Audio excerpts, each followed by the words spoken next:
Hi, I'm your host, Kate. Welcome to Mental Health and Creativity Collide, where we explore everyday creatives. Whether you're a CEO, a chef, a death doula, or a professional actor, mental health and creativity are gifts we all have as humans.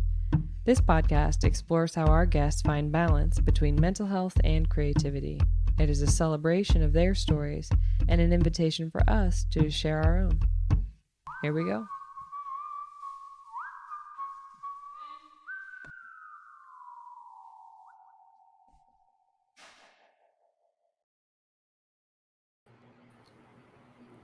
Hey, Kate, how are you? Hey, Dr. Moore. I'm good. How are you doing? I'm glad to be here. Me too. Yeah. So for everybody listening, I'm Kate, she, her, and I have with me the amazing Dr. Moore. I had the privilege of working with Dr. Moore before.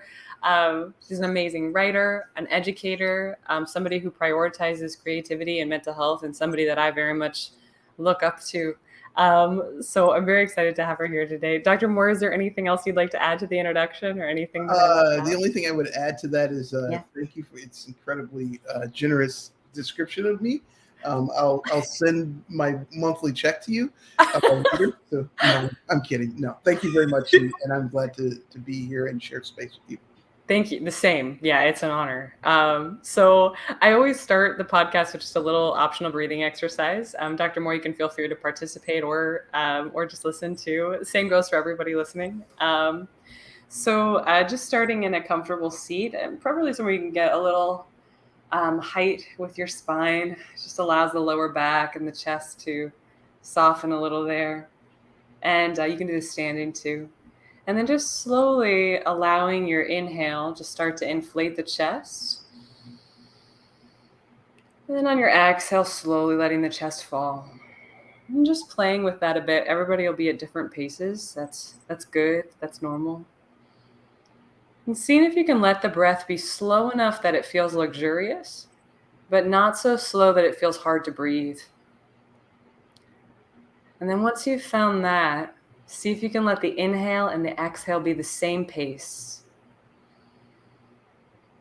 Great. Now, option to add on a little. As you inhale, you can let the chest expand as you have been, but then think about the ribs expanding in all directions as well. So space between each ribs, the breath going a little deeper, a little wider. And same deal, you're just letting it go at the same pace as your inhale, different for everybody. I'm just going to be quiet for a few moments and allow you to explore that.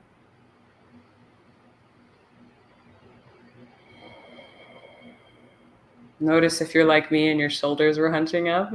See if you can just let them fall. And adding on one more, adding the belly. And the belly works so hard all day to support us, but just allowing it to be soft for a moment. And the next time you naturally inhale, the chest will expand, the ribs, and then also the belly.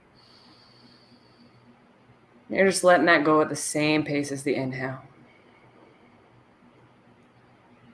And we'll hold this for just a few more moments. And if possible, see if you can let the mind focus just on the breath. And any thoughts that come in without any judgment, just noticing them. And then letting them go off to the side, coming back on focusing on the sensation of the breath. It just helps to calm the brain and the nervous system. I'll be quiet here for just a few more moments, and I'll talk you out when we're at time.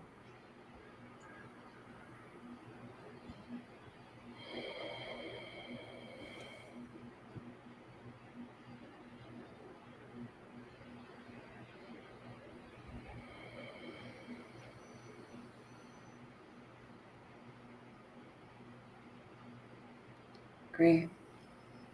Now, feel free to keep that as long as you like. You can always come back to this later. This will be saved as a recording.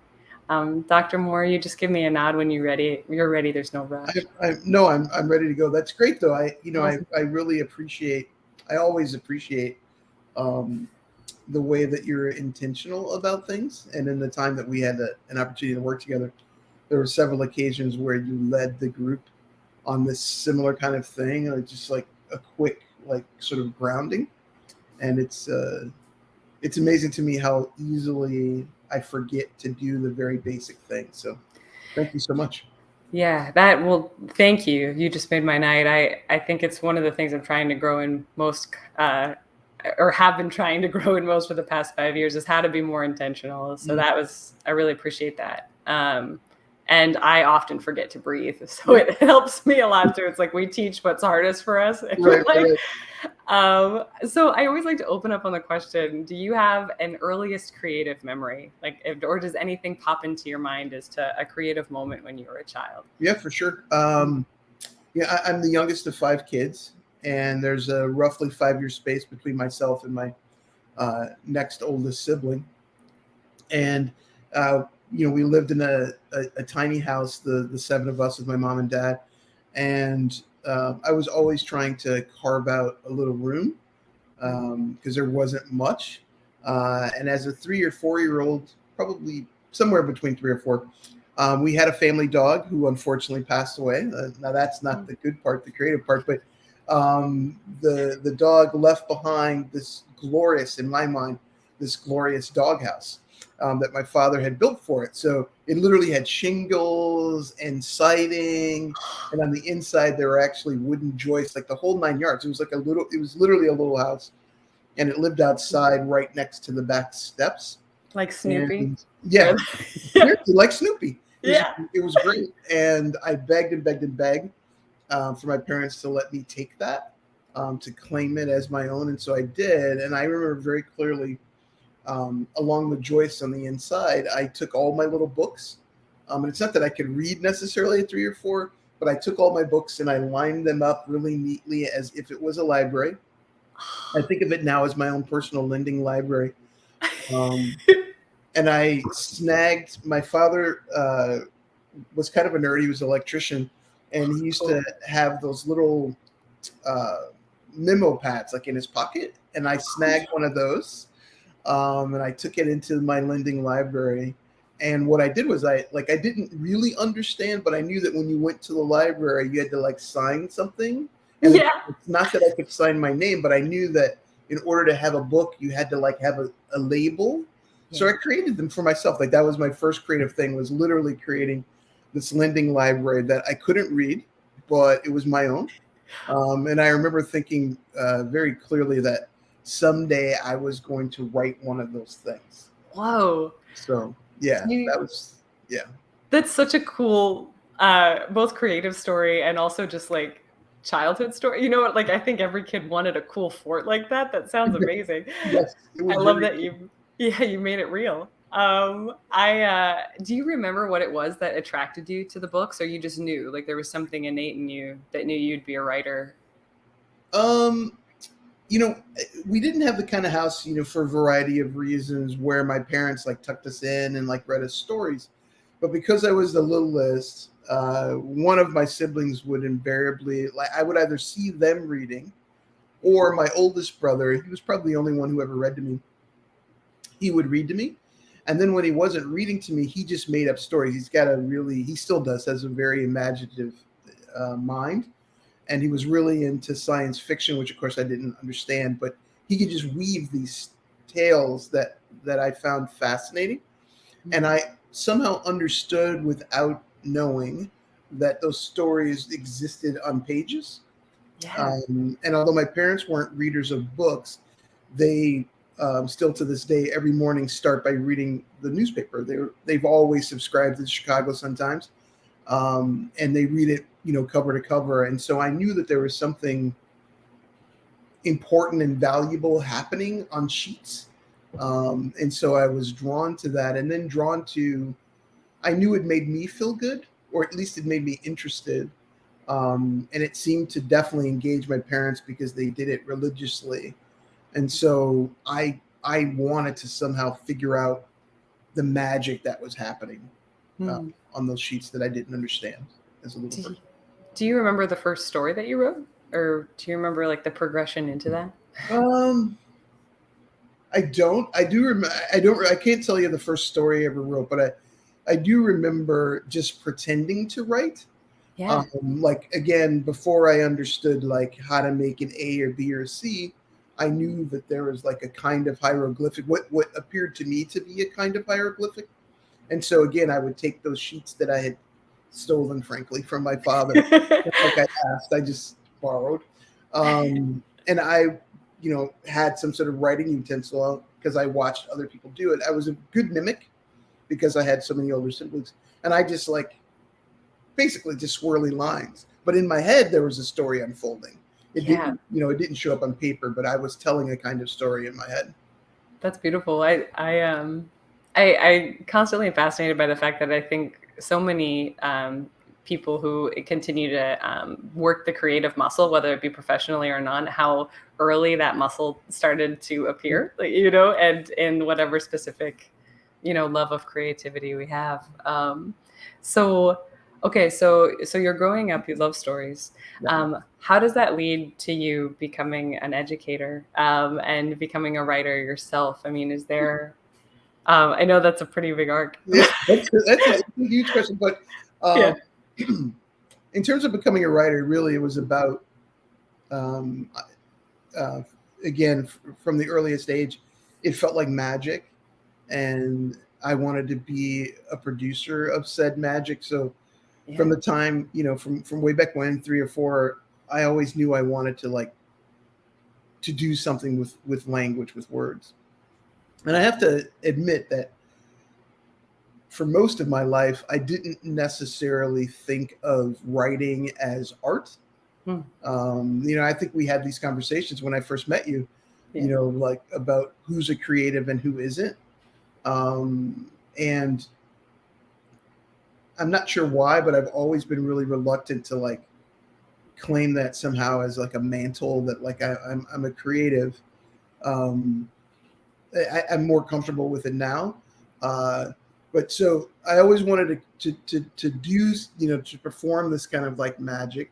And I went through a period where I didn't think that I was capable of it. So, I don't know, what's that saying? If those who can't do, teach. Yeah. So, the one subject that I was always consistently good in was English. I was good in math and science. Overall, I was good in school, but the subjects the work that I loved was reading literature, Hmm. thinking about it. I'm very, from the time I was little, I was very introspective. So, drawn to literature, and that became like sort of a through line in terms of my education. Um, Although I originally went to college to study engineering. I didn't know that. Yeah, which speaks to a whole other side of my personality, which I do have. Um, but Well, that's, I don't know. That was going to be in my mind creative too, because it was mechanical engineering. I wanted to build things. I think it is. Yeah. What made you decide to stay on the literature track as opposed to engineer track? Um, Track. Like, calculus 3. yeah. Okay. That's No, really not funny. really. I mean, yes, it was calculus 3. That was like really, really difficult. And, today, if somebody gave me a calculus, any calculus problem and said, solve that for $1 million, I would stay poor because I don't remember a thing. But I think I ultimately shifted gears because although I could do the thing, I had no passion for it.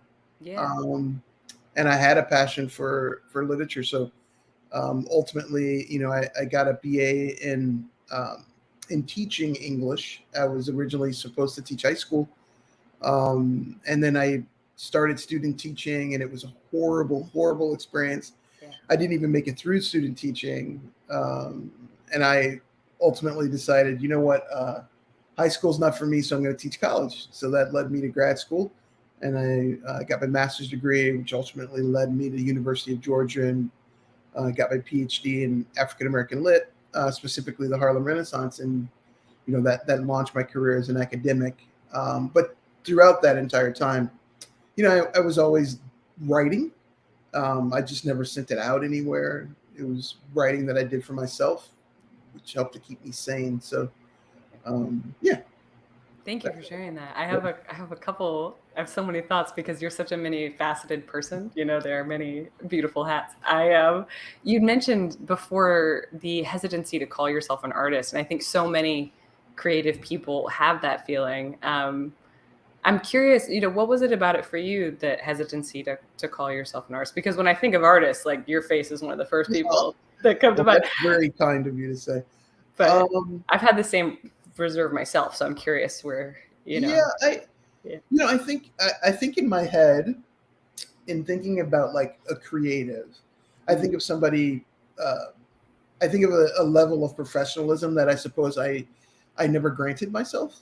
Mm. Um, and I also I don't know if this is an internal thing, or I suspect it's probably something that's heavily influenced by the world that we live in, this like sort of capitalist world we live in, that if you're not making money from a thing, then it's not professional, and therefore you're not actually that thing, right? So I Yeah. wasn't making a living as a writer, so I'm not a writer, you know.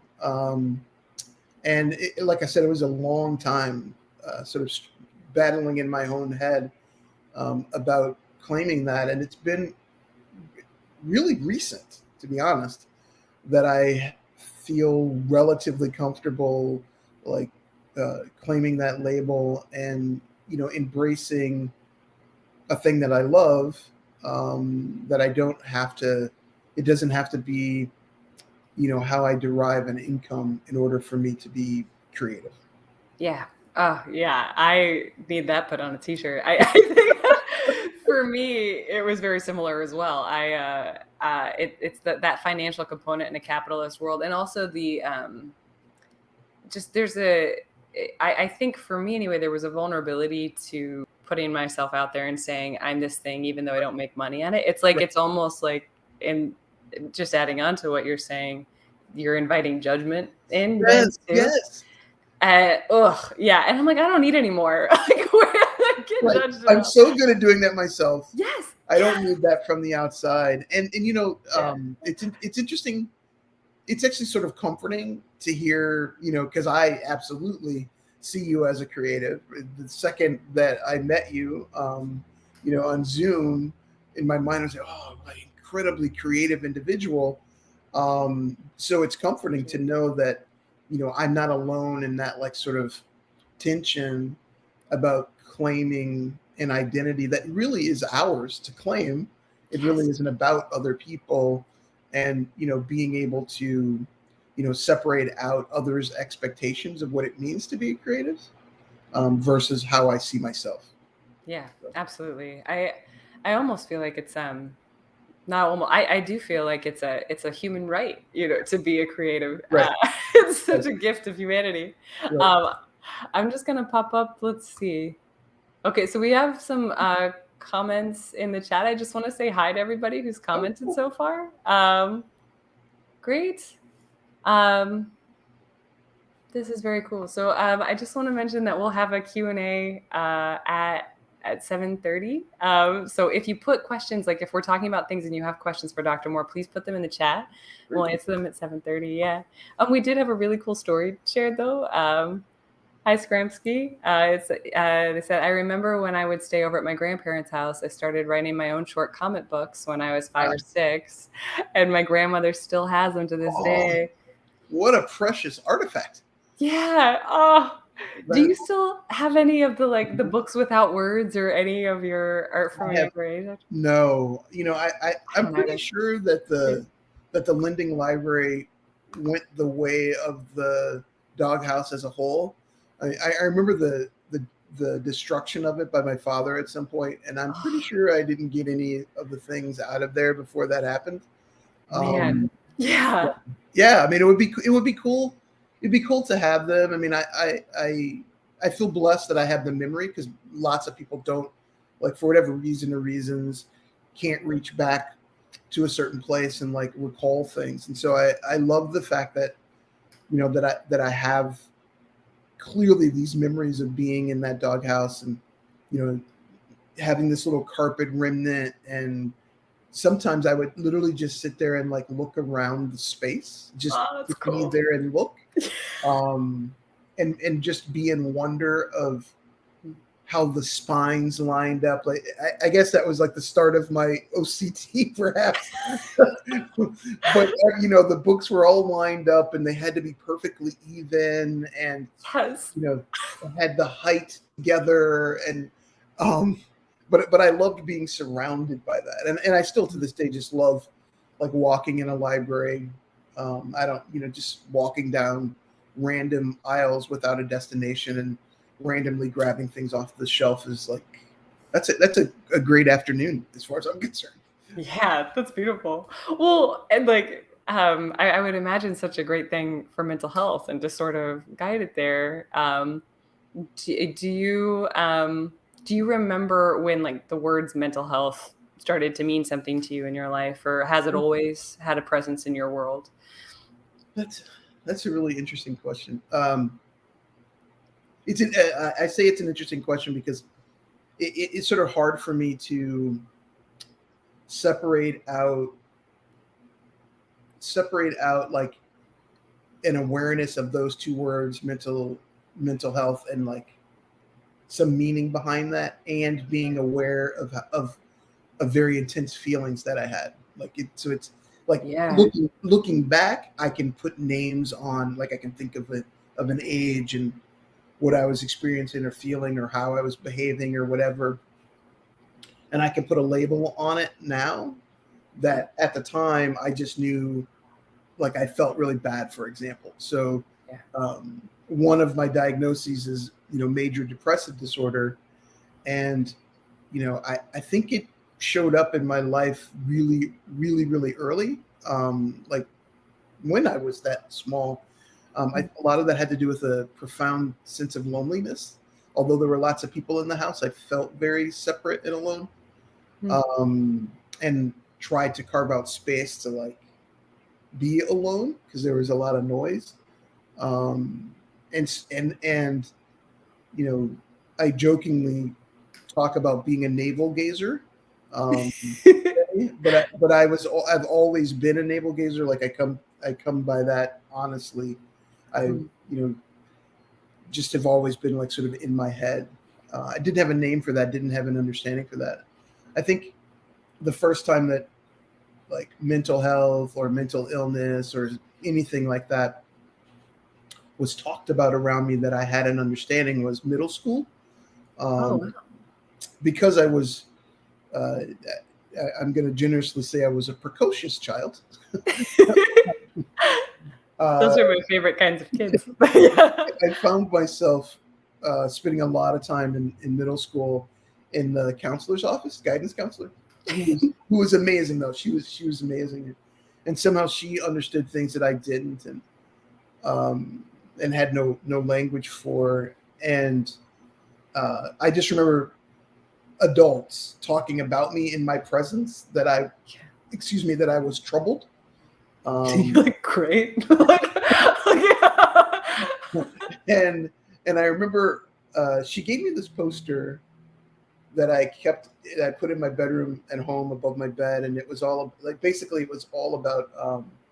It was very colorful, and they're very famous. And I, for the life of me, can't remember the artist's name, but it was all about like loving yourself, essentially. Oh, cool. Because somehow this counselor understood that I didn't. So I would say middle school, and middle school is a tough time for everybody. Oh yeah, it's I wouldn't want to do that one again. I feel like that's actually pretty young and pretty amazing that you had this sport. May I ask, was that in a public school setting or? Yeah, Yeah. I was born and raised in the south suburbs of Chicago, and overall, it was a pretty crappy school, to be honest with you. Yeah. No shade at the teachers necessarily. It's just there weren't a lot of resources, and part of the reason why I was precocious was that I was bored.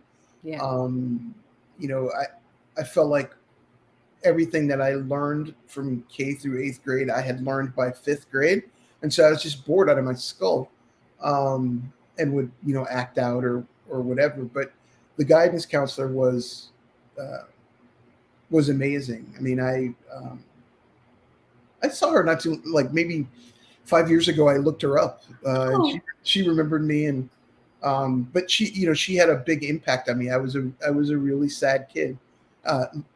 by sad, I don't mean like sad. You know what I mean? Yeah. Sad as in mental health sad. Yeah. I was a sad kid, and she, she was there for me in really wonderful ways. Yeah, I Is was lucky in that regard. I think, yeah. Well, especially I don't know. For me, I can't think of a woman that I know that talked to me about mental health until I was Mm. 25. Oh wow. So Okay. I mean, that's amazing. Yeah. I mean, like not to discredit the fact that it's in like, a storm of not so amazing, but but okay. So you're aware and you have this positive presence, but Right. then where from there, like, how does your journey progress out of dealing with major depressive disorder? Were you diagnosed at that young age, or? No, no, no, no, no. Mhm. I mean that's years later Yeah. would I actually get a diagnosis. Um, like I said, I was a precocious kid in middle school, and then I got to high school.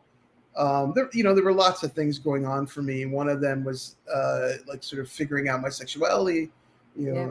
I'm gay, and I pretty much had those feelings forever. I didn't have a name for that. I didn't understand. Obviously, I didn't understand it.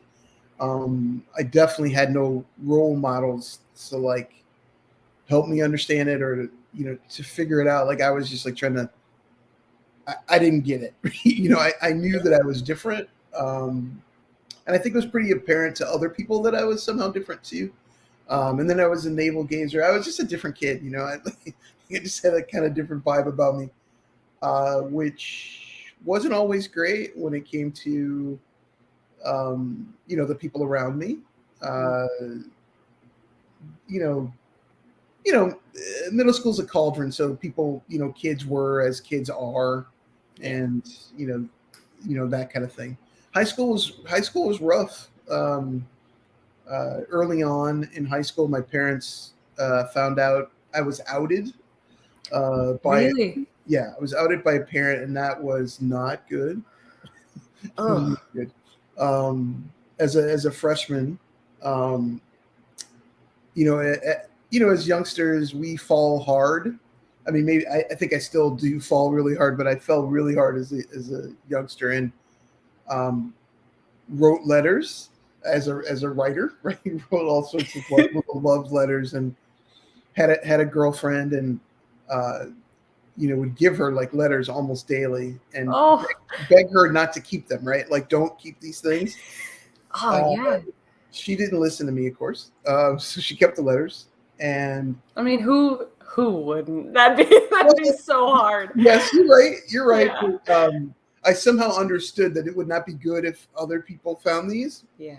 Um, and she hid them in like it's like a cliche. She hid them literally in her underwear drawer. Oh.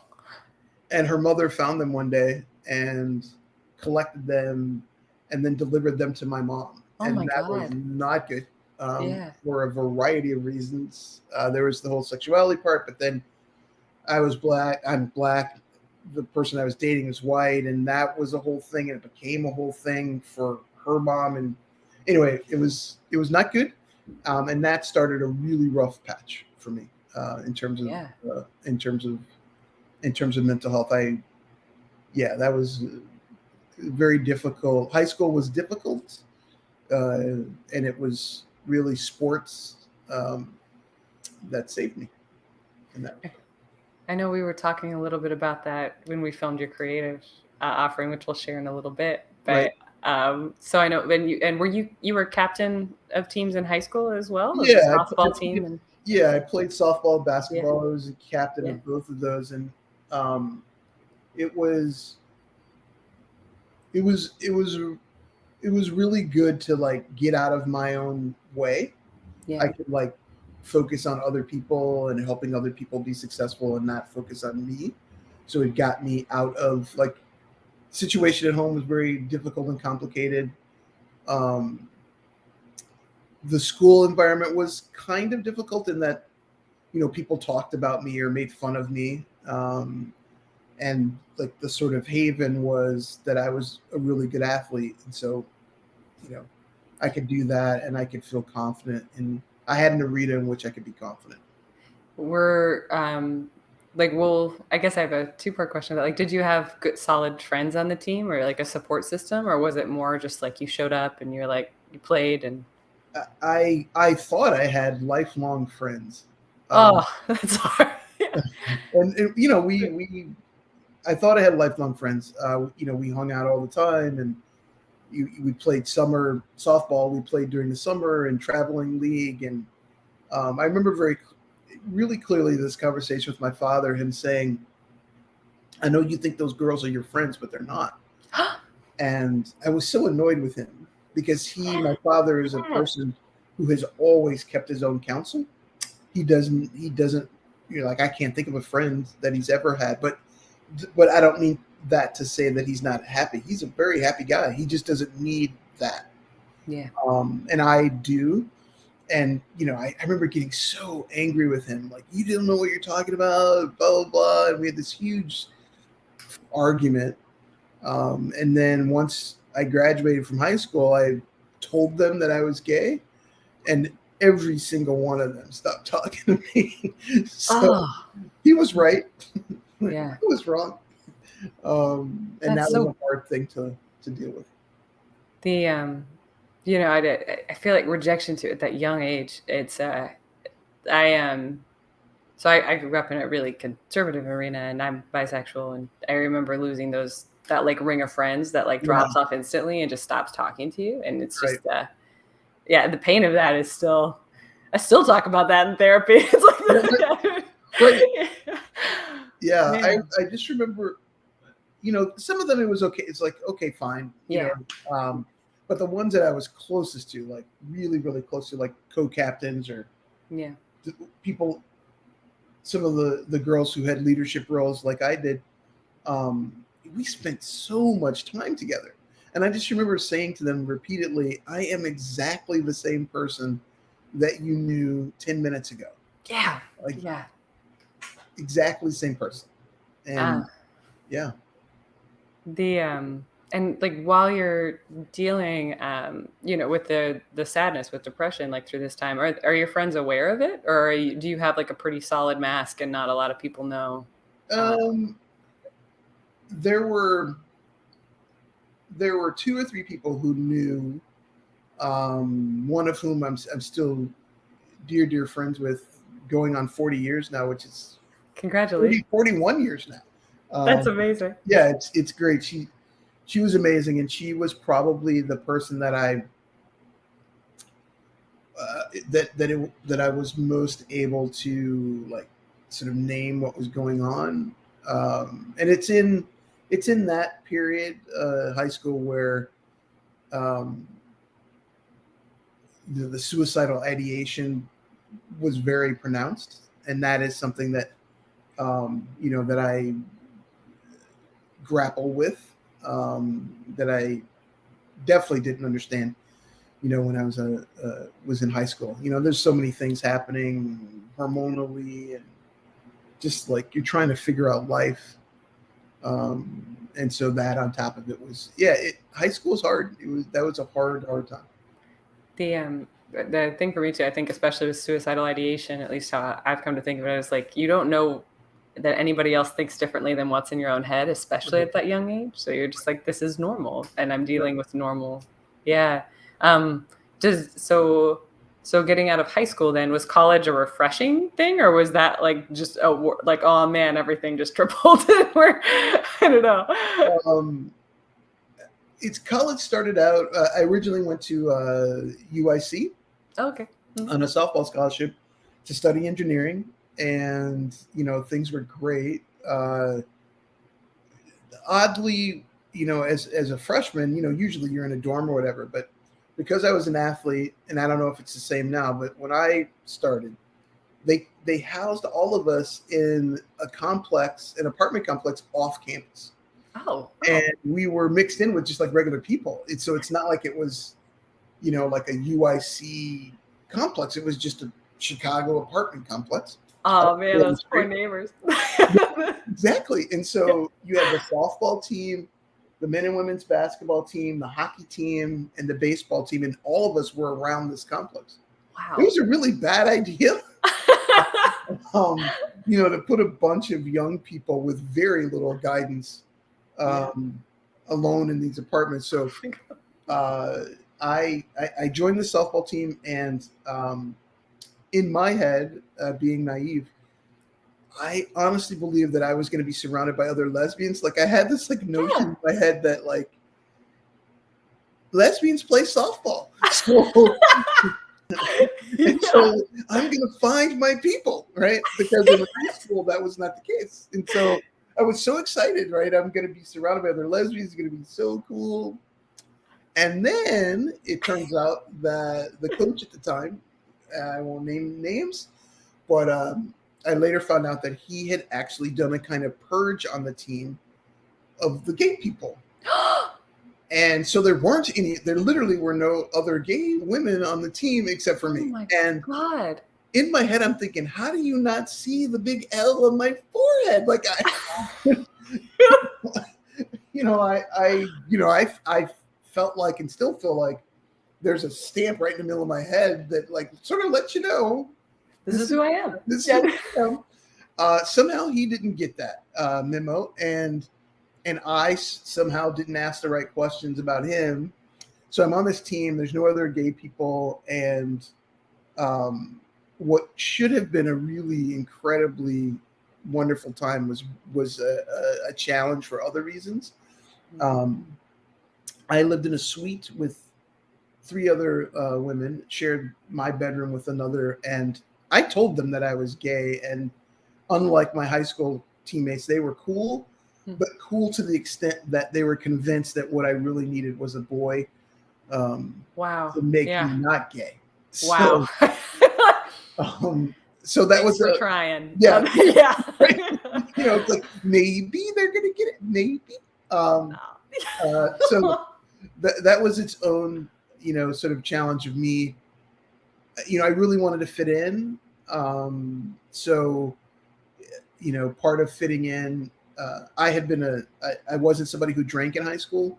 In fact, I was always the designated driver. They would literally get me milk. I love milk still. They'd buy me milk in high school, and I would drink milk, and then I'd make sure my friends got home. And in college, I was surrounded by, it was partying. Everybody was partying. So if I couldn't fit in terms of my sexuality, I was going to fit in by out drinking everybody. And I was I was a meathead. I was absolutely a meathead. And, that probably didn't help me do good in Calculus 3. So there's that story. So getting from there to this amazing person I know who prioritizes mental health and creativity, constantly creative and taking care of themselves, even when it's challenging, and also even teaching others. And please tell me if you're like, nope, hold up, none of that's true. But from an outside perspective, that's how I see you. But just some questions about Dr. Moore now. Do you what do you like to do for your mental health? What's the greatest thing that if you had to pick something to take care of your inner soul, what would it be? I love that. I love that question. First of all, so thank you. Thanks. Thank you for asking. If I have the opportunity, one of the things that absolutely feeds my spirit and sort of stokes the creative fire is to take a road trip. I love being on the open road. My life has sort of been, as an adult, I've kind of been a rolling stone. I've moved so many times, and for lots of reasons, but part of it is I like discovering new places and new people. And I also love all the possibilities of creating a new me when I go someplace else, because people don't know me and I get to start over, or turn the page, start a new chapter, whatever cliche you want to come up with. So being on the open road is definitely something that just recharges my batteries. But short of the ability to do that, I would say it's writing, it's putting pen to paper. Very often when I'm struggling in whatever capacity, whether that's with anxiety or I'm, like I'm having sort of a flare up in terms of the depression or the suicidal ideation kicks in, one of the ways that I can start the process of moving through is to write. And I've always been a firm believer that if you sit down, I'm old school, so I typically have pen and paper and not necessarily my computer. It feels so good. I think. I will just look at a blank page, and sometimes I just say, what I'm feeling, and if it's like, I feel awful. If I write that over and over long enough, something else comes through. So it's really just the mechanics of. I love pens. Like Office Depot and Staples is like, I guess for other people going to the mall is like really exciting, but for me it's going and finding new notebooks and getting cool pens, and I love the feel of it in my hand, and I love the feel of the blank page underneath my fingertips and figuring out like where I'm finding a path out of my head and onto the page. So yeah, it's definitely writing. That's beautiful. Would you be open to talking a little bit too? Because I feel like I've had the privilege of being in story circles with you and talking a little bit about contextos and just like what your job is now and how you lead other writers into doing the same thing, to like taking their internal. Yeah, sure. Yeah. Sure. I was an academic for a long time, and then I did TFA for a couple of years and taught high school, and now I'm with Contextos, and I teach just in a different capacity, in a different way. Contextos is all about storytelling. From the time that humans have walked upright, we have been about sharing stories with one another. And so in many ways, Contextos is doing a very ancient thing. And part of what we do, it's called Author Circle, but essentially we gather together in a space, whether it's virtual or in person, and we commune around language and words and emotions and story. And the story is the stories that we need to tell. Even there's stories we need to tell that perhaps initially we're not even aware that we need to tell them, right? All of us, I like to equate all of our existences like that drawer in the kitchen that all of us have that you just like put stuff in, right? Yeah. That drawer, it's usually the one that's closest to the refrigerator, and it's the catch-all. Everything falls into it. And so as human beings, we are like that. We are drawers full of stories. And what Contextos attempts to do is to facilitate those people who perhaps carry the heaviest burdens in our communities here in Chicago, help them open up that drawer and discover the story that needs to be told, with the hope of supporting them in terms of social emotional ways. And we do that through a narrative therapy kind of lens. So it's all about writing their individual stories in hopes that those stories will help them, help the individual process, but will also help others. Yeah, I'm sorry. Oh no, I was just saying that's so beautiful. When I got to practice it on myself and also watching it in the authors, it's I think it brings up twofold, which is something I hadn't thought about. I knew it would help tell our stories, which I think it's so important to feel seen. Right. And so hard to feel seen in our culture, especially, if you're from a capitalist lens, if you're not in that top tier, it's the invisibility. But then the other factor is to like rewrite your story for yourself, to be like, Right. oh, maybe this is my new story. And I just think that's so powerful. Do you see those two facets of it as well? Or do you think that's true? Or Oh, yeah, for sure. Contextos originally started down in El Salvador, and the way that it transitioned here to Chicago, the founder is from Chicago, was working in El Salvador, but we were invited. She was invited to bring Contextos into the Cook County Jail to work at Division 10, and we're now on the seventh iteration of Circle in Cook County, and it's been an amazing journey for Contextus, but really for those that we serve, this opportunity to open up that drawer, to mine themselves and their life experience for the stories that they need to tell, but also like perhaps look at a story that they've been telling themselves over and over again in a different way. Yeah. And one of the things that we like to say is that it's really about the process more than the product. And although the product is really amazingly valuable, we print beautiful books that the authors have written. There's always a celebration of that because there's something very powerful about becoming a published author. But it's really in the process that the glorious things have the potential of happening. And I'm humbled on a daily basis in Circle by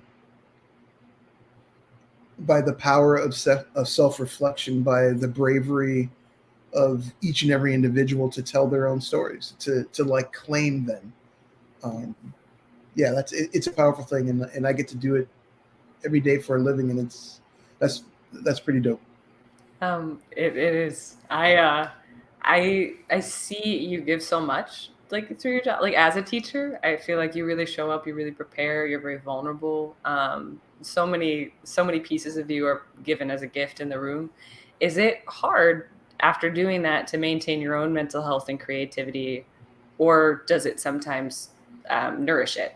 Like is it one or the other or both? I think it's both and. Sure. I think, story begets story.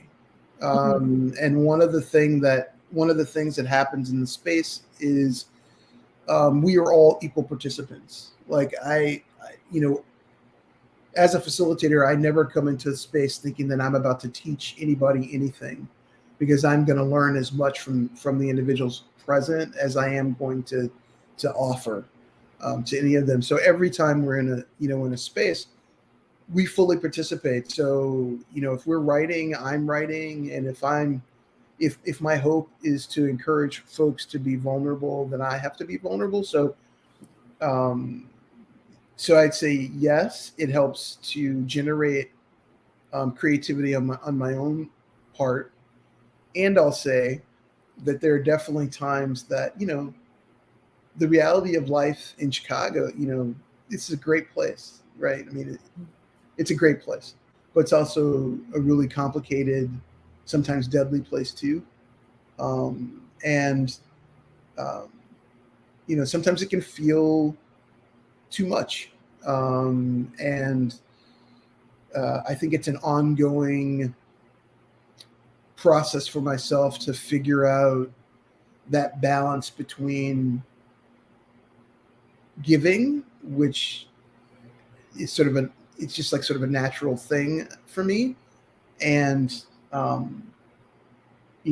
protecting, and it's hard. I think it's an ongoing challenge, and there are definitely times when things feel too much, and it feels impossible that I can that I can come up with a word to write. And then I see in the chat that somebody asked, like, what do you do when you have writer's block? I think it's Kigley says, how do you push through writer's block? And thank you for the question. Yeah, it's a great question. And in those moments, I allow myself to sit with the blank page. Like it can be scary to stare at the at all that whiteness, and not have any and feel like you have nothing to put there. But I think it's for me anyway, I try to be brave and allow myself to just be quiet, and often it's in the quiet of like letting my mind be quiet, which is hard. Allowing it space to like find some quiet.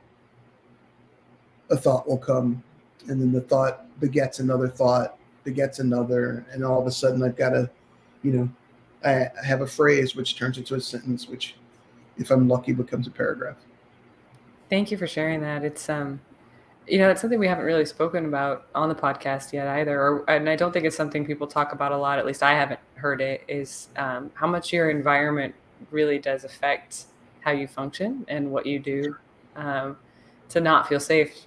How does one create? Creating, I think, is such an open thing, and to not Yes, feel safe is such a closed thing. yes. Yeah. And Um, I'm sorry, I was just no, going to say that please. Yeah. about the safety piece. Yeah. You know, we work in Contextless Works in CPS, and we also work in we're embedded in a few community organizations, and we function a lot in the in those in neighborhoods that are facing challenges, like real everyday challenges. And you go into a space with young people, and one of the things that has been universally true in my experience, in doing this job and teaching too, young people just want to be heard. Yeah. Like they want a space where what's going on for them is validated, what they're feeling is validated, where there's room for them to express what it is that's going on in their heads. And you know I'm sometimes frustrated by, as an educator, I'm going to feel okay, like sort of calling educational system on the carpet for a second, Yeah. to say that I'm frequently frustrated by, these expectations that, um, you know, a young person could just like block out all the realities of their lives and focus in on, you know, I don't know, physics or Yeah. whatever. And which isn't to say that young people can't and don't succeed in school. They do, but it's also true at the self same time that they need spaces to just be and to use their voices and know that those voices are valued, and that somebody is listening, is really listening, is hearing on the other side. And um, I try really hard. I tried really hard to do that as an educator, traditionally, in that traditional sense. Um, and I try to do it whenever I'm in circle as a facilitator. Just help co-create a space where people can be and can be in their voice. Um, Yeah. it's a beautiful thing when it happens. Yeah. Thank you for sharing that. Yeah, I and just to name it, I can't do that as a grown ass adult. Like I can't, if I'm feeling, even if I have a hard day, to like have to go in and focus in a Zoom meeting is Right. something that some Exactly. days I can't do. So I think, let Exactly. alone, yeah. Yeah, thank you for bringing that to the table. So we are about to hit, so if you're having comments, thank you. These are really great questions. We're going to get to them in just a moment. Um, I do want to share some of your writing, Oh, Dr. okay. Moore, the one that so Dr. Moore and I got together and filmed a poem that she wrote, and it's really vulnerable and amazing. Do you want to any introduction for it, Dr. Moore, or would you rather just play it? Yeah, I'll just say, like, really quickly. I'll just say that I named this at the beginning of the piece, that um, on any given day, you never know how you're going to wake up, right? Yeah. And one of the challenges that I find with my own mental health is I honestly don't know from day to day where my mind will be when I open my eyes. Yeah. And some days are obviously better than others.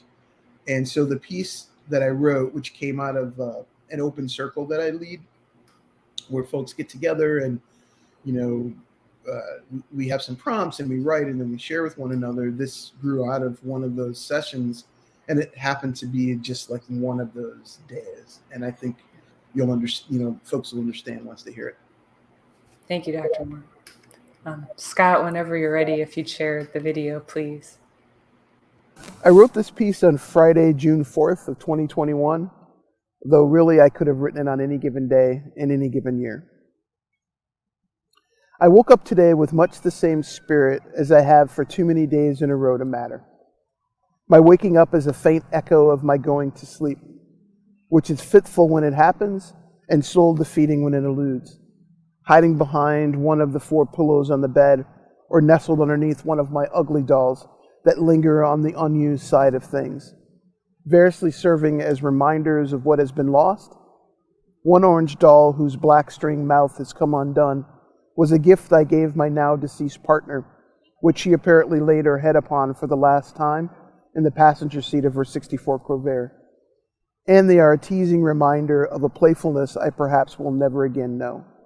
Anyway, I woke up today wishing the day wouldn't start, wishing the sun would hold in place and that the planet would stop rotating on its axis. For if I could just be fixed in space, fixed in time, in mind, I could figure out all the things. What I am doing, what I need to be doing, where I want to be, who I want to be. I woke up today, and for the first time in some time, I wished I hadn't. Not because I was actively suicidal, not because I have devised a plan for the 9th time, the 12th. No, I woke up today and thought, I need peace, and ceasing to be would provide that. My mind could use some quiet. My heart could use something, anything, anyone. I woke up today and thought, it is all too much. And then I took a shower, I fed the animals, I walked my dog, I went to Roseland where I facilitate a circle for Black women, and I painted and planned and talked and listened. I texted with former students, I FaceTimed with my folks to explain where the Snap device must be installed in their cars, only to realize what I already knew, which is that will happen on my weekly Saturday visits and when I help them navigate senior citizens drivers boot camp for 8 hours online, which leaves me wondering who in the world thinks septuagenarians and older on a computer for that long is a good idea or will work. I smiled, I laughed, I was present. I did, and I did, and I did some more, and here is my current truth. I woke up this morning and thought, it is all too much. And then, then it wasn't. Thank you so much, Dr. Moore. That's weird to hear. It's so hard. I still have a very hard time hearing myself and watching myself. It feels a little matrixy, and it's I don't know if it's I always find I can tell what kind of mental health mood I'm in if I'm like being kind to myself, if I'm rewatching myself do something, or if I'm judging every little thing. Right. I love that poem so much. So I've had the privilege of being able to listen to it as I've been playing with the editing of it, and I love because I think it sounds like my heart does sometimes. It's got it's the reality of that waking up and just needing peace and knowing what would bring that. I love the line, my heart could use something. That feels, that resonates so deeply. And then I woke up, and I'm bastardizing it a bit, but I woke up and it was all too much, and then it wasn't. And I just like that reminder of oh yeah, and then it changes. I think it's very real, but also very hopeful. And I think that's a really hard thing to do. A really hard thing to do. Is there anything about it? Would you be willing to share a little bit about the story of the poem, or? Yeah. There's a lot of stuff woven into that short piece. There's a line in there where I say, is it for the 9th time that I've made a plan, or the 12th? Yeah. And that's a pretty accurate reflection of what my life has been like, essentially since high school. And there have been at least 5 really serious attempts, and so I always imagined in my head that I never ever thought that I would, 55. If you had told me when I was 18 that I would be alive at 55, I would have laughed in your face. There's no way that would be. And so that in of itself is sort of miraculous to me. And it's also it's also hard because the person that I mentioned in the poem who has the 64 Corvair, she was my partner. We were together for almost a decade, and she committed suicide in that car while I was here in Chicago, and she was back in our house in Vegas. And, you know, part of what I think drew us together is that we saw, like when we met, we actually saw each other, and without ever really having a conversation early on, I think we sort of understood this um, this crack that we shared. You know, we had similar cracks, um, and it drew us together. And I think in many ways we sort of helped we sort of helped shore up those cracks for one another. But it was always my understanding that if one of us was going to go in that way, it was absolutely going to be me. And so, it wasn't. And I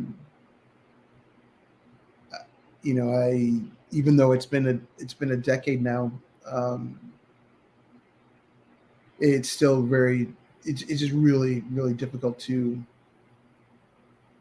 sort of to sit with. Like, obviously it's a reality, but it's just really complicated. Yeah. And so this piece, um, there are days when I wake up and, like, what I imagined was happening for her, it's just too much.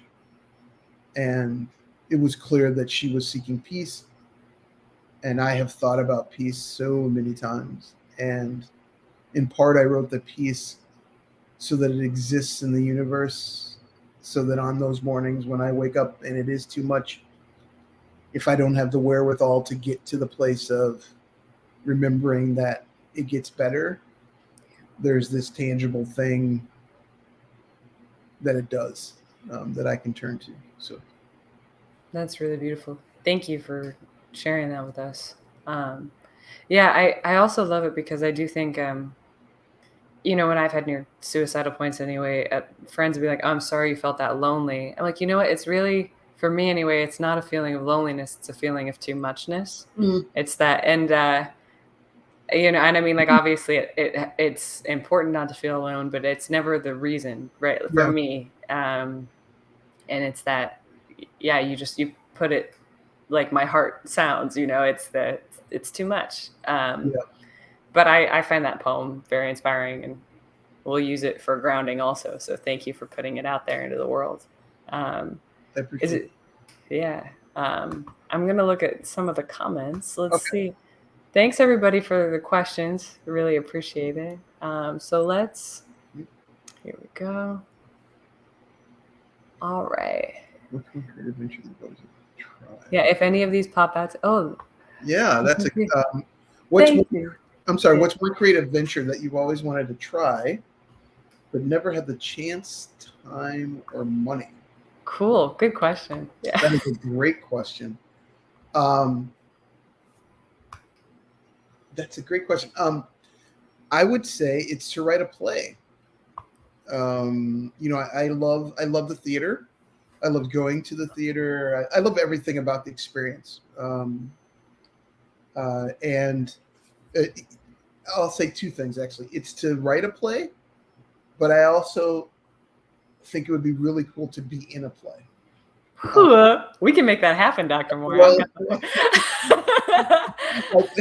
and what's funny about actually about everything about my career path, even, is that I'm terminally shy and like really nervous in social situations, and yet I keep putting myself, like, agreeing to do this podcast, into these, like, very, like, sort of social situations that, on the one hand make me really nervous. But yeah, I would love to be able to carve out time and space to to craft a play. It'd be really cool. Like, I know nothing about theater direction, anything like that, but it would be really cool to, like, see my words somehow be performed. Um, that would just be incredible. And the other thing that popped in my head is, um, I would love to go on a writing retreat. I've never been on one. Um, and one like for a long time, like a 4 month retreat or something, or a 6 month retreat where I'm not worried about my bills back home and I can just sort of do the thing. Um, there is my memoir that I've been working on what seems like forever, and I'm trying. I am, you and I talked about this. I'm trying really hard to figure out a way to give myself a 6 month window away from Chicago, away from here. I want to go to the desert in the Southwest, hopefully Santa Fe, and just like do the thing that I've been dreaming about doing since I was 3. So hopefully that'll happen. I appreciate that question. Maybe it's, maybe that question is the universe's way of saying, "Hey, lady, pay attention." I love that. Yeah. There's a lot of like really supportive things too. Ooh, how do you get into the creative mood? Like listen to music or stuff like that? Great question. Thank you. That's a good question. Yeah. Creative mood. I love music. I love to sing at the top of my voice. I have a horrible voice. I can't carry a tune. And I'm really bad at like figuring out lines. So I just make up lines, like what sounds like something. And so I love to sing. And so sometimes I'll just like turn on, like I don't know if anybody even remembers Luscious Jackson. You ever heard of Luscious Jackson? No, All right, I like the name. I'm writing it down. Okay, write that down. We're putting it in the show Those notes. of you in the chat, write down Luscious Jackson. I was driving home for my parents, visiting my parents this past Saturday, and I just went to Spotify and found them, and like just I had the windows down on the highway, and I was just blasting their music. And then when I got home, it was time to host a circle and write, and it was great. The writing turned out to be like really fruitful that day. So music definitely is a way to like, just generate like energy to write. And then there are times when like really upbeat kind of music, I suppose. But then there are times when I read in order to write. I love reading. I've always been an avid reader, and so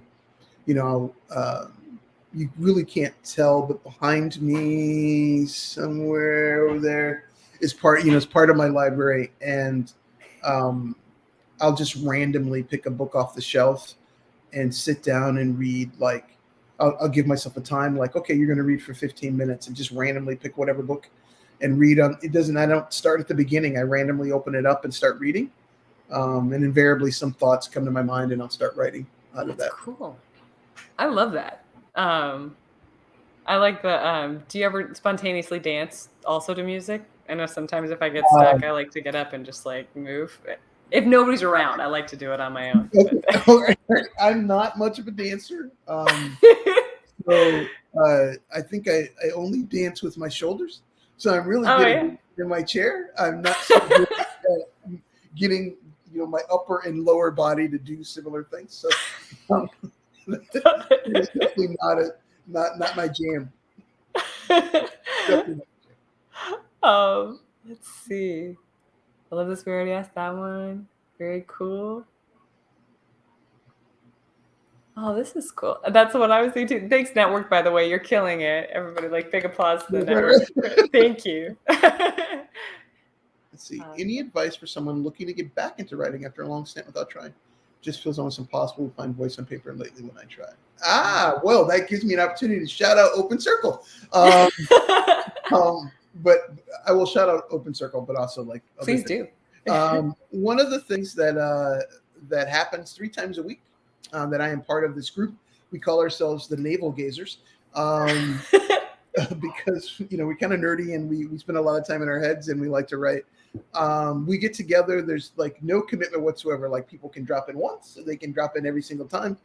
But we get together 3 times a week. Typically, it's Tuesdays, Fridays, and Saturday.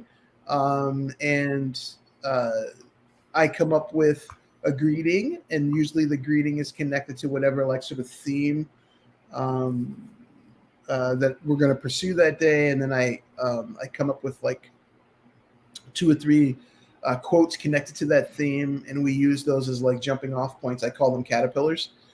Use them as jumping off points to write. We typically write from no less than 7 minutes and usually no more than about 20. And then we share with one another. So that's one thing. And like, that's just a thing that we're doing, but there are opportunities out there where you can join folks, particularly after, with the pandemic. There are lots of things happening online, lots of opportunities to like write together. But if you want to do it on your own, that second half of your question says it just feels almost impossible to find my voice on paper. Yeah, that's real. Sometimes it's fun to just play games with yourself, tell yourself, just create in your head, like, I'm gonna write from the perspective of somebody completely different from myself, and just allow yourself the opportunity to just be playful. And sometimes in that playing, you'll stumble across something, like there's some kernel that will come out and you're like, oh, okay, I can latch on to that. And it's something that you can carry into a piece that you actually really want to work on. But sometimes playing games, like I play all kinds of games. Sometimes I'll randomly open up the dictionary. I've done this for years, and just the pages and just like find a word. And then I'll tell myself, okay, I'm going to write something that's going to include that word. And that will take me off into a whole adventure based upon whatever like ridiculous word, like if it was aardvark, I happen to pick the first word in the dictionary, it's aardvark, then like I got to write a story and somehow there's an aardvark in it, or at least somebody's saying aardvark. But it's great. It's playful. It's fun. It's not serious. I think, I forget who wrote it. In my head, it's Stephen King. It could be Stephen King. But somebody said, some writer, famous writer said, don't come lightly to the blank page. I'm pretty sure it's Stephen King. And I would argue that there are plenty of times where that's exactly what you need to do. It's, like I understand what he means, that like there's a thoughtfulness about writing. Like I get that and I agree. I think there's also plenty of room, and there should be, for playfulness. Just play. Like pick a random word, look on your shelf, pick a title. An exercise that we did in our writing circle was to pick a book and just randomly and take the opening line, and then you write what follows. Like, so cool. It has nothing to do with what that book is necessarily, but you take somebody else's opening line and then you just play with it and create your own story. And yeah, I'm sorry. No, please. They're all so good. I was just going to encourage you to keep talking. Please, please say what you were about to say. Please. No, I was just going to say that I think invariably in the play comes something of value, and the something of value might just be a phrase, and that's okay. You start from a phrase, and the phrase will eventually lead you to a whole sentence, and the next thing you know, you got a whole page. I'm almost positive it's Stephen King who said that, and I love Stephen King and appreciate his craft, but he's wrong in that there are times to have fun. Yeah. I'm excited to try all those. That's very cool. If somebody was interested in joining the Navel Gazers, how would they find you? That is a great question. I'm going to say this: the easiest thing to do is to contact me. And my email is. Should I put it in the chat, or will you do it? If you put it in the private chat, then or actually, you know what? It's just the one that you use through Contextos. Is that right? Yeah. I got it. So I'm going to do that, and then we can go to the next question. Yeah, if there's anybody who's interested in joining that, if you email me, I will send you. We meet over Zoom. I'll send you the Zoom link, and we usually don't shift because one of the things that's true about the circle is we all know each other, and so like if people are like, oh, there's a couple of teachers, the day was really hard, I can't meet today. We sometimes shift times, but the day that we generally don't shift is Tuesday. It's almost always Tuesday evening at 8:00 Central Time. And then we meet Friday at 8:00 Central Time. And then we meet Saturday at 5:00 in the afternoon Central Time. But if you email me, I'm happy to give you the link and also share whatever resources I have about other opportunities to write with folks. Thanks, Dr. Moore. And Yeah. I'll include that in the show notes too for if you're listening later. But thank you. And then thank you thank you Hope for Us Network for sharing that. Um, there's also just some really lovely comments, Dr. Moore. I'm not sure if you've seen them, of affirmation. Like, Dr. Moore, thank you for sharing this really powerful poem. Wow, that was incredible. Um, I'm so glad you're alive. I've been there. You're a driving force to be reckoned with, Dr. Moore. There's just like some really amazing. Really, Uh, yes. Oh, and this is great advice. Thank you, Dr. Moore. So thank you for the advice very that you cool. just gave. Yeah. Um, all right, great. So it looks like I don't think we've missed any questions, but if we have, please pop them in the chat, or if you have other questions for Dr. Moore, please throw them in there. I have a few questions of Oh my yeah. own that we'll go into. Thanks everybody for being so great with your questions. Those were lovely. So you recently shared with me a piece that you made using photographs throughout your life, Yeah. and I just was really moved by it. Do you mind if we bring it up and talk about it a little bit? Yeah, sure. That's great. Okay. Network, would you mind just to put the photo in the? Thank you so much. Um, so Dr. Moore, would you kind of talk us through what we're looking at and maybe like the various photographs? That makes me really. It actually makes me really happy to see that on the screen. Um, all of those pictures, like the central figure in all those pictures, is my mom, Dorothy May, or Dot, as her family in Tangipahoa, Louisiana, would say. This piece grew out of. There's a circle that we're actually wrapping up this program right now in Roseland for the women of Roseland and Rosemore, and we had the real privilege of having aboard an art therapist, Naima Thomas, which is not something that we normally do in author circle. So this was like a new venture, and it turned out to be really cool. So that one of the way, there's so many ways to tell stories, and it isn't all just on words stacked upon words, but it can be, you can tell a story through images. You can tell the story through the absence of color against a colored background. I mean, there's just so many different forms that story can take. So we were sort of guided in this process of um, using paint and canvas and collaging and all kinds of things. And as I said at the beginning, it was a long time before I could think of myself as like a creative. And when I do, it's definitely, connected to language. And so here was this opportunity to play with paint, things that I don't do, although my partner Pam, who died, she was a professional artist. And, we sort of joked that was like her bailiwick. Like she was a very quiet person. So I was the wordy person, and she was like the image person. And when she was alive and in my life, she really helped me like to see in color. I think I feel like I spent most of my life before I met her in black and white, and she helped me to see color. And so when I was doing this piece about my mom, about like her presence in my life and in the family, um, color just like sort of I don't know. I just thought of my mom in color.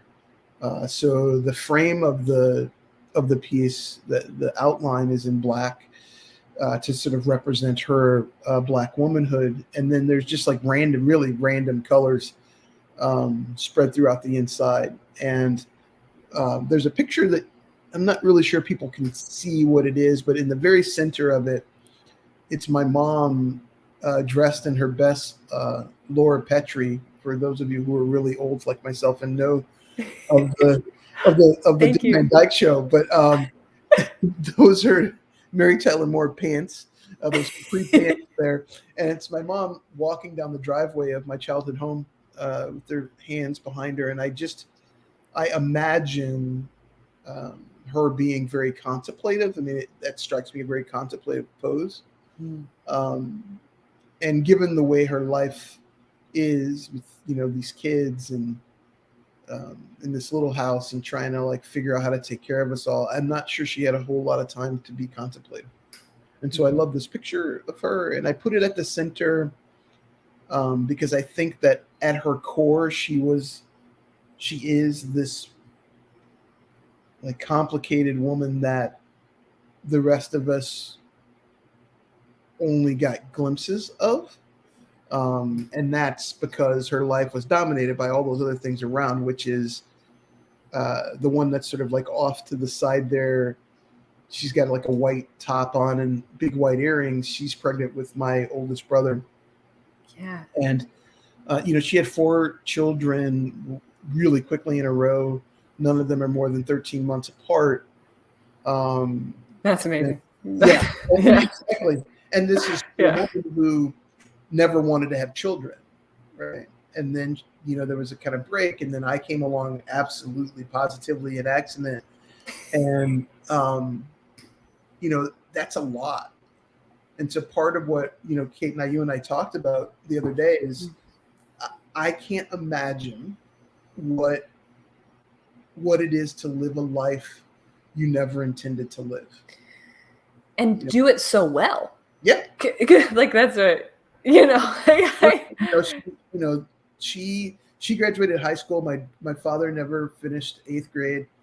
And, they were both born in the Deep South. My dad is 93 years old. So, he was born right at the Great Depression, and she was born a decade later, both in the Deep South. So in the very deep Jim Crow, segregated, racist South. My mom was a child of sharecroppers. My dad was basically orphaned by the time he was 1. And somehow, they made their separate ways to Chicago, met at the main post office there that spans across Ida B. Wells Drive, and had all these kids and sent us all to college. And it's pretty astonishing. And so I mean this piece to be sort of an honoring of her and a recognition. The reason why, again, I linger on that piece in the center is a recognition of all the ways in which she had to sublimate herself in order for the rest of us to survive and flourish. Yeah, it's it's beautiful. Thank you for sharing it. There's a comment. I love this. I do too. Yeah. May I ask you about when you showed it to her? Is that something that you mind my asking about? Or? Yeah. Again, I'm no artist, and I'm certainly not gonna sit on the call and suggest that like this is like a great piece of art, but it is one that was made with as much care as I could put into it, and as much respect and love as I could. And so I was excited to share this with her, and I had written like a little piece to like sort of go along with it about like its origins and what I was attempting to say. And it landed with a thud.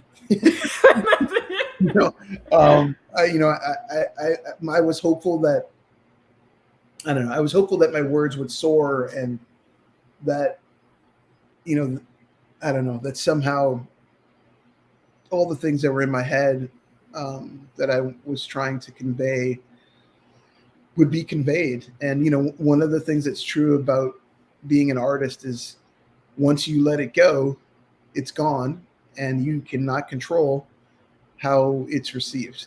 I'm not going to lie. It was hard. Because I wanted her to be like just really happy. Yeah. And she wasn't.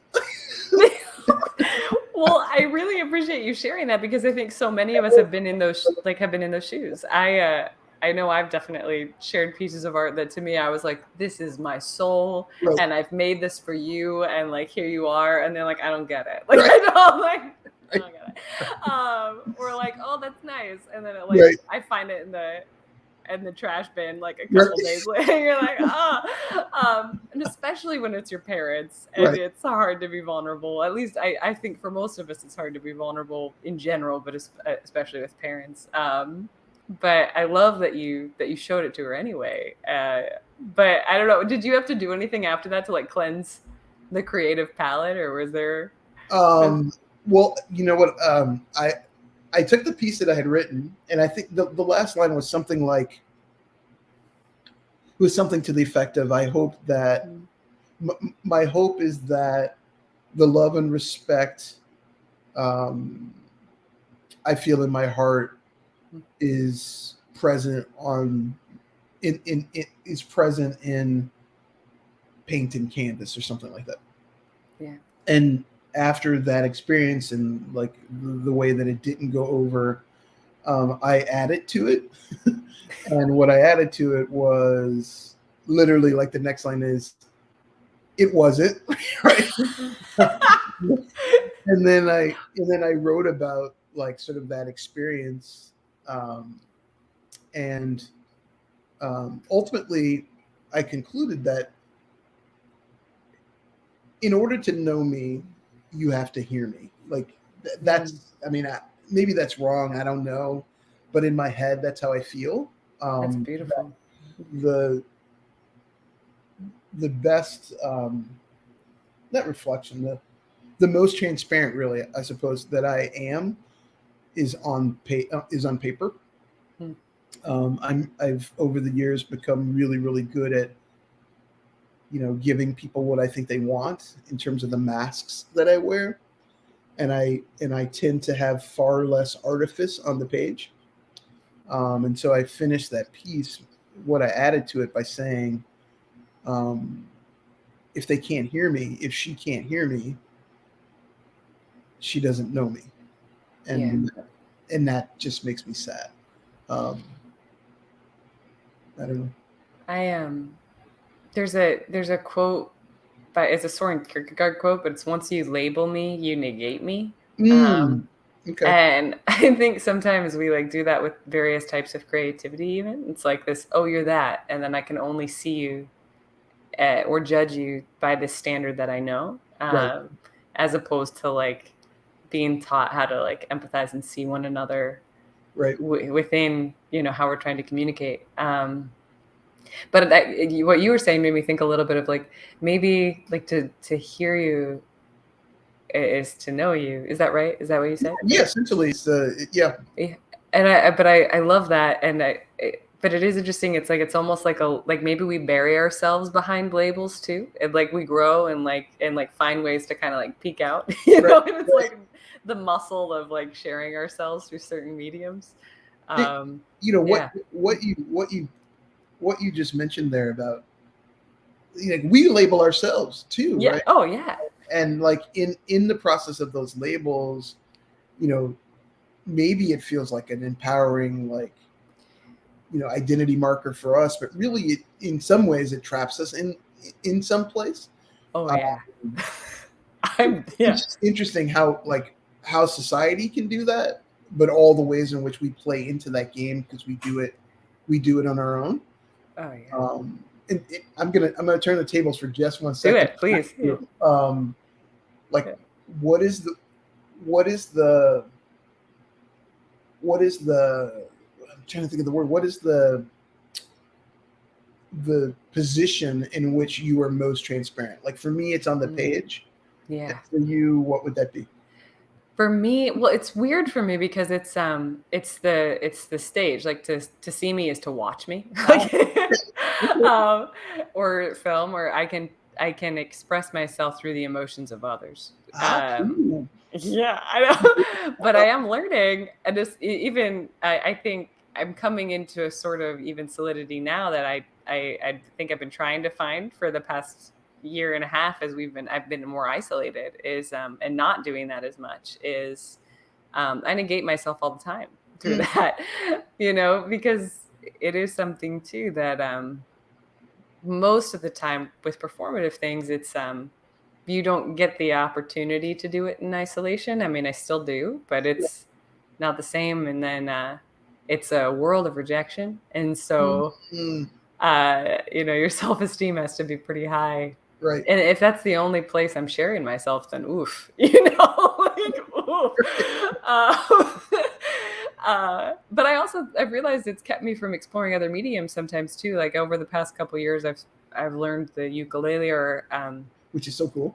Thank you. Yeah, I love it, but I've loved it for longer than that, and I was always scared to do it because I was bad at it when I started, right? Like truly bad. Right. So, and then fell in love, and now I'm trying intentionally to always have something like that, something That's that great. I'm like not the best at, or not trying to make money at, because I do That's right. know, like as a gig worker, I'm like, how can I monetize this now? Right.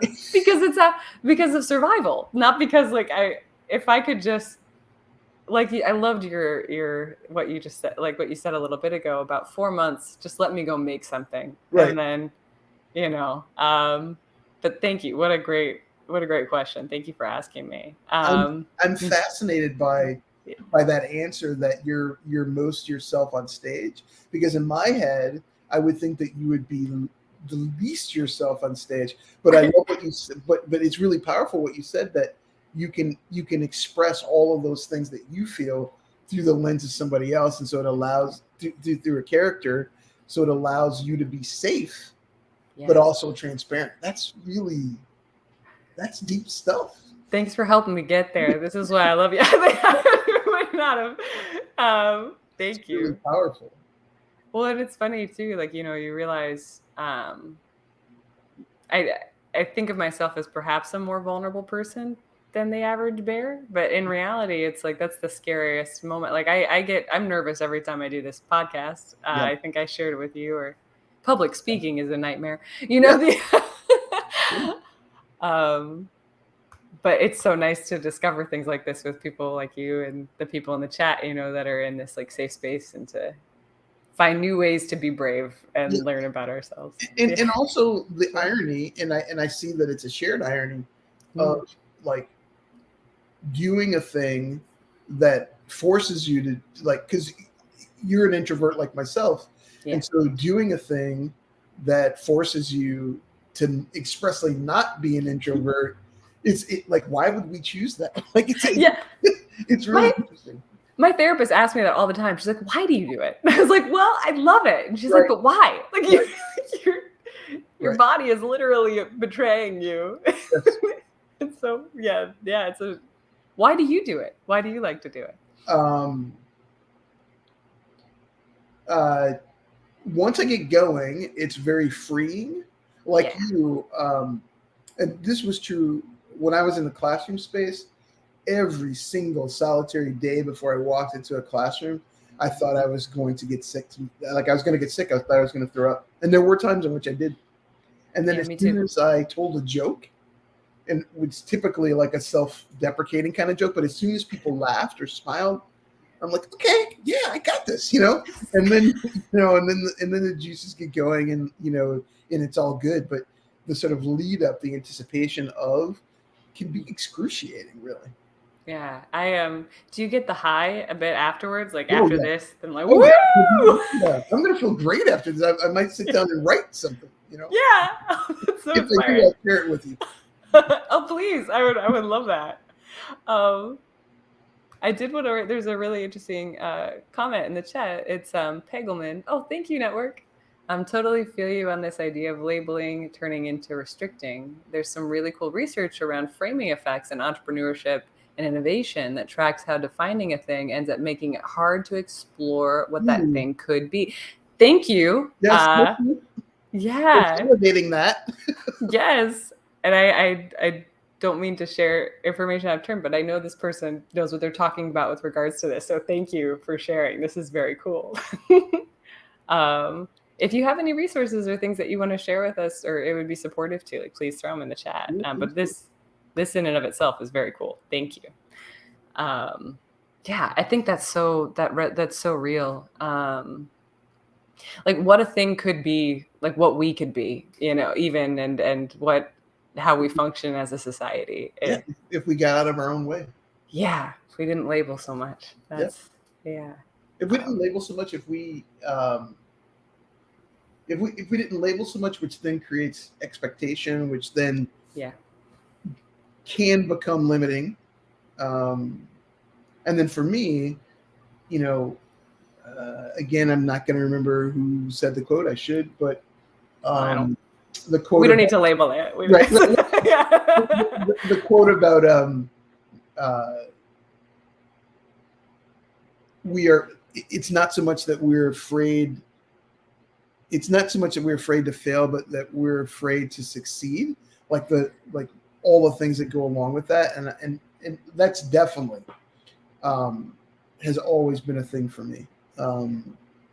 It's sometimes I stop myself from trying because not so much in my head I say, oh, it's because what if somebody doesn't like it or whatever, but really I think it's because what if they did, Yeah. because if they did, then that flies in the face of like all the all the things I carry and I have carried throughout my life that are all the counter narratives in my head about who I am, what I'm capable of, and and so forth. That's definitely a tension. It's hard to be happy too.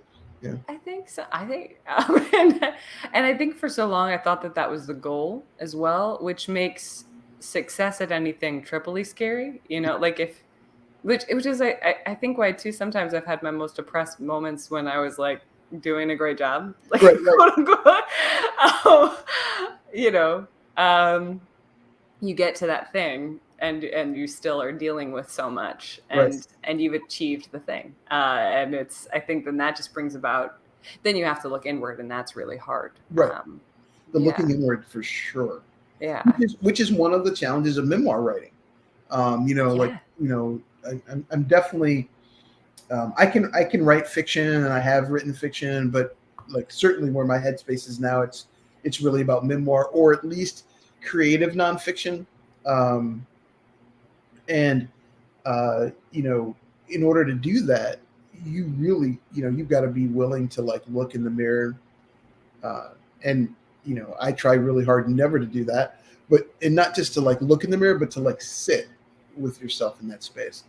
And I think that one of the like, and I think I said this earlier, one of the really humbling things about running circles is like just watching the sheer bravery of people to go deep and to open up and to lay themselves bare for their own benefit, right?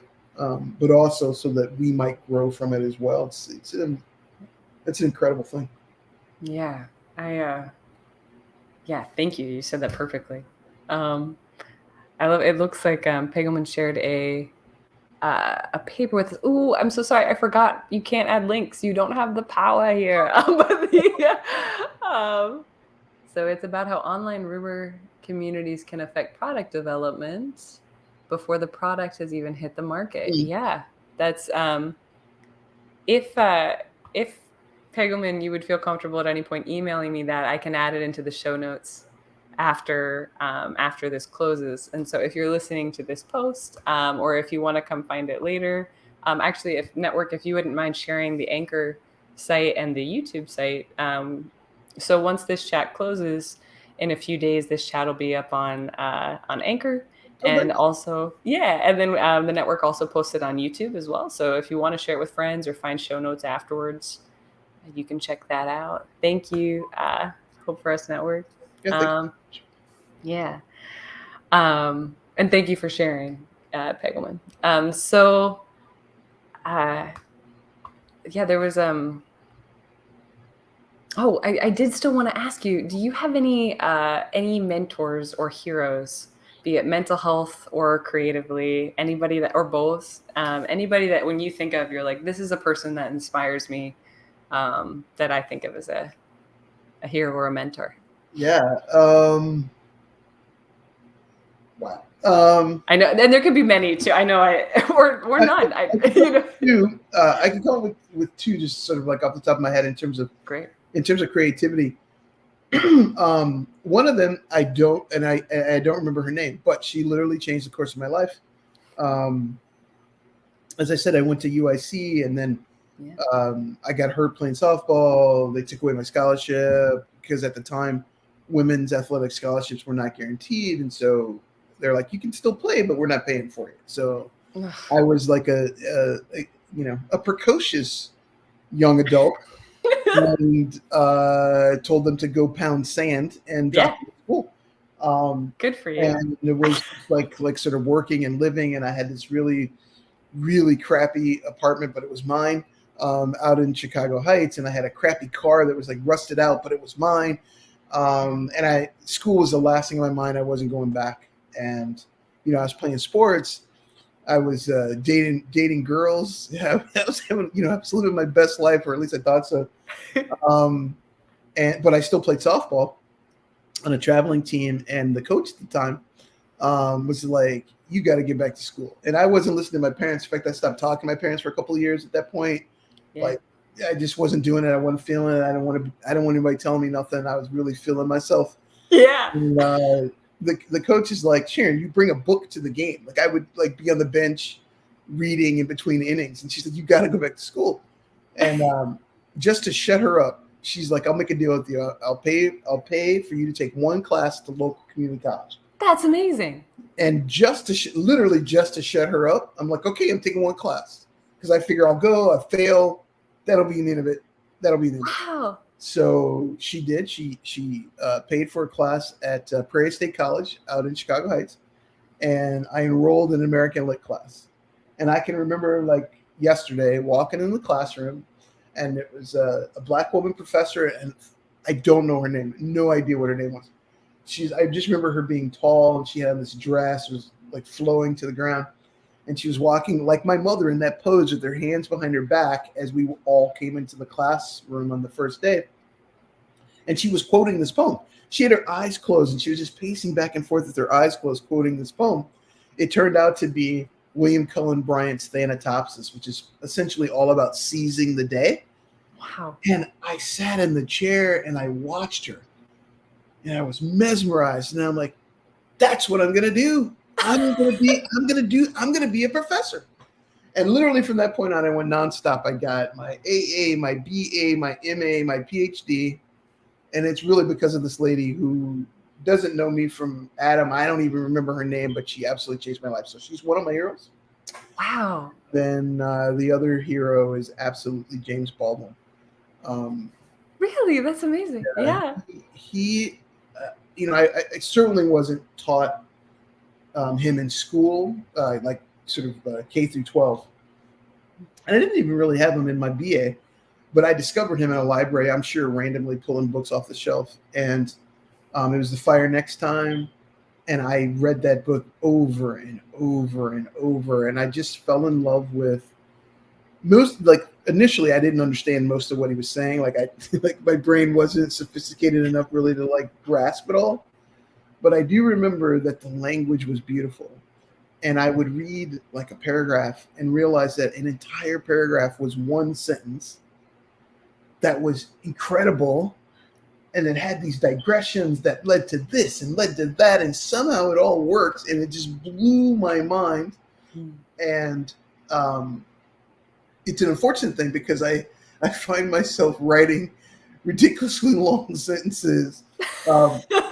Not nearly as well as James Baldwin, obviously, but like he is just like, he speaks to my soul. He definitely speaks to my writerly mind. And much of how I write, I think even how I think has been impacted by all the things that I read by him. So James Baldwin and this anonymous professor who changed my life. Something that sticks out to me about both of those is that people were just being and like doing what they loved, and that was inspiring. And I there isn't a lot that I took with me from my ultra conservative no offense, but that's just not but there was one poem I remember from, it was a book called My Utmost for His Highest, and it was like it was just this thing about lilies, and it was how like the lilies of the valley like inspire just because they are. I mean, I'm bastardizing it, but it's And that really resonated with me at that age. And I didn't know why. And now I think that's what it is. It's like, man, like when you're living that open, this is what I love life, Right. no labels. Right. I feel like oftentimes that's the most impactful. When I think of my heroes, it's the same. So tell me, give me at least one. Oh, Hero number one. That's good. My partner's one. They just like do what they love and really commit to it, and that's something that's helped me grow a lot. Like, and it's been hard for me because I always want to I tend to taskmaster once I find something I love, and I'm like, how do I like keep going with it? Right. Yeah. I'm on that train, and so that's been very helpful. I really like the artist Amanda Palmer because, again, like she just makes things that she loves, and I think it's very inspiring. And also she's independent, and that was a big deal. Also, this is going to sound like maybe a silly one, but I love everybody involved in the TV show Xena Warrior Princess because that story saved my life as a kid. Because I know you mentioned too, like growing up bisexual was like, I don't know what's going on, and that representation of a woman being strong and having relationships with all genders on screen was just, there were trans relationships in that show. Yes. And it was the cheesiest sci-fi show, and it is brilliant. Brilliant. Yeah. And I feel the same. There's an animation called One Piece, and it's just it's great. It's about a plucky pirate who eats a fruit that makes him rubber, and he makes I love it. Right, and he makes friends as he crosses the ocean. But it's really just about being true to yourself and finding freedom and friends, and like friends becoming family. And it's just, to me, when I'm in that my heart needs something space, it fills it. And that's I think why I like telling stories, is because I need them, and so then you get to be a part of it. Right. In terms of because I didn't answer the mental health side. Please. This person is not connected at all with mental health necessarily, but the poetry of Walt Whitman, in particular Leaves of Grass. I love that book. I'm one of those English nerds that had a little small volume that I would carry in my back pocket so that I could pull it out and randomly turn to a line. But you can't see on my arms because I have on the sweater, but I have a line from Song of Myself tattooed on me, and it is all goes onward and outward and nothing collapses. And those lines really like buoyed me after my partner's death in a way that I literally don't have sufficient words to explain like how important they were, because when she died, I'm not a religious person at all, and although I think in my older self is getting more like sort of spiritual, it's just like sort of never been me. And I was lost, and I was for sure leaving after she was gone. And then, I went back and I was revisiting lots of things, but one of them, Leaves of Grass, and came across those lines again. And it brought me such comfort in a way to think about life as energy. And that, because this section of the long epic poem is all about like, look for me underneath your boot soles, right? That I'm in the grass that you walk on. And it brought me great comfort to think like, and I made up this whole thing. I have a whole story, and I still stick to it, that she became a little sapling. I can't even explain to you where the tree part came from, but her mother had passed away tragically when she was young. And in my head, I made up this whole thing about her mom, the like elder tree, teaching the sapling how to like deal with the wind, because Pam hated the wind and I loved the wind. And so I imagined her being this little sapling, and there were saplings and mature trees where I was staying for the time that I came back to Las Vegas to help wrap up the affairs. And I would just sit for hours and stare at this tree and stare at the sapling next to it and think that it was Pam and her mom in conversation. So Leaves of Grass and like helping me to think of, Pam existing as pure energy or existing in the universe in a different way was really, really powerful and important to me. That's so moving. I resonate with trees in the afterlife. Do you know I think it's in Metamorphosis, but it's the story of two lovers, and the gods come and visit them, but they don't know they're gods, and then they treat them really well, and the gods are like, "You can have a wish now." And so they're like, we think that what we'd like more than anything is when we die to be able to go together, and then when it's their time, they both become trees. So Oh, wait a minute! I gotta wait a minute. You gotta yeah, find. I'll find it. I'm gonna I'll, read s- yeah, but I found that comforting too. As I've lost friends to suicide, I was like, maybe we all become trees, and that. it really helps me too. And so I'll definitely send you Yes, that please story. do. But yeah, that's so moving, and I yeah, maybe, well, and especially if it's out there for both, maybe we all Yeah, become trees. we all become trees. Yeah. There's worse things for sure. Oh my gosh. Yeah, I'm in. Let's be trees. I'll be a sequoia. I could be a sequoia. You're definitely a sequoia. That is very cool. Yeah, like strong, tall, very noble. Yeah, That's 100%. Very multi-generational. There's right. a lot of depth to a A sequoia. lot of depth to the sequoia. Yeah. Well, we're coming up on time. Is there anything else that you would like? I do want to share Contextos's network, if you would mind to share that on like the screen, just so folks can see it later, perhaps the website for Contextos. Yes. How do I type into the chat? Go to the. Oh, if the private, I think I already put it in there, so I think Oh, it okay. should be, yeah, Yeah. If you were yeah, interested at all in what's yeah. happening with Contextos, or if I sparked your interest in talking about what we do, just join us at contextos.org. We are actually having an online art auction that will go live November 2nd, and it runs until the 12th of November. And we're going to open up our new space. We just moved into a new building, so it's literally like we're in there and we're like, we're baking the cake, we're eating the cake and baking it all at the same time. It's all happening at the same time. But we're setting up part of the space as a gallery that will be open to the public to come in to see the art that you can then bid on. So check out the site. Lots of information about what we're doing, the spaces that we're in, the programs that we have. That'd be really cool. Thank And you so much. thanks for giving me the opportunity to shout that out. Oh yeah, yeah. Is there anything else that you're like, I really wish I would have shared A, B, or C, or anything else you'd like to say?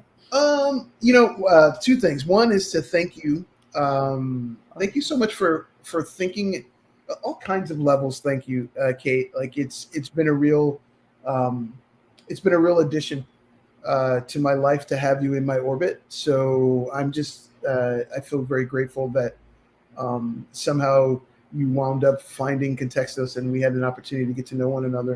And then I want to thank you for thinking of me um, as a guest on the podcast. And also, um, it's really moving, frankly, to have somebody on the outside think of me as a creative. So thank you all the way around. And then just in terms of the topic in mental health, I will say only that we are all precious to somebody, and some days are hard, and when they are, to try to remember that there's somebody in the world that wants you there, and to reach out, even though it seems impossible to do. And sometimes reaching out doesn't look like stretching your arm completely, but people who know you, if you shrug, they'll know. So reach out if you can when you're having a tough time. And thank you for allowing me to share whatever's in my head with folks. Yeah, I thank you. Yeah, I think you're such a sequoia to me. That's hilarious. But thank you for that. I just want to know, there's a lot of comments that have been coming through too that have just been supporting you and shouting out how amazing you are, and just showing that other folks view you the same way I do, which is just like really inspiring and That's very cool. strong. So I should say Hmm. thank you all for taking time to be on Twitch and listen to Kate and I talk. It's been a Yeah. real pleasure, and I appreciate all the love and support in the chat. So thank you all very much. Yeah, and hopefully I'll see you in open circle. Yes. Yeah. I always like to close with just like the same way we open with a breathing exercise, totally optional. For this one, it's a little shorter, and I just, if it feels comfortable to just like take up a little bit of space, maybe stretch out legs or open up arms. If that doesn't feel so good on the shoulders, you can just let the hands go down, palms face away. And just taking a moment to take up space and be big when so often we're asked to be little. And taking just a moment to acknowledge that no matter how you feel when you leave tonight, you took time to do this and to either be here for yourself or be here for a friend, perhaps me. Thank you. That's you. But that's amazing. And that's really hard and enough. I'll just optional to join me in 3 really deep breaths. So taking a big breath in, letting the chest expand, the ribs, the belly. And then when you feel like you can't inhale anymore, take another little sip and just hold it for a second. And then do an open mouth. I can even make some noise if you like. Option to do 2 more of those if it feels good. So just a nice slow inhale. Maybe 1 more little sip. And then the last one, nice slow inhale. You can be slower or faster than me. 1 last little sip. And thanks, everybody. Thank you so much, Dr. Moore. Thank you so much. Thank you, Scott.